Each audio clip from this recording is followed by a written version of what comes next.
今天铲屎官不在家，家里就是朕的天下了，打翻打翻，通通打翻。今天是当小猫咪的一天，铲屎官出门去了，还给朕准备了猫粮，先去吃点，吃饱喝足，到房间里逛逛，去飘窗上看看铲屎官留的纸条。好。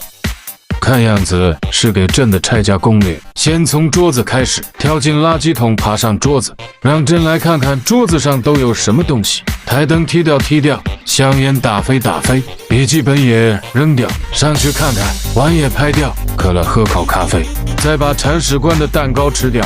还有个开水壶，不行，这个太烫了喵！推翻书籍，打开开关，再爬墙到架子上去。哟。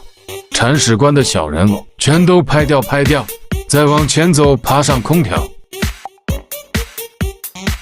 是窗帘，朕最爱抓窗帘了，嘿嘿，待会全给他抓烂去。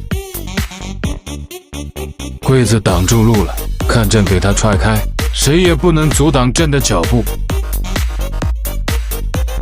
OK， 到卫生间了。爬累了，先去喝口水。每次朕到这里喝水，铲屎官都要把朕撵出去。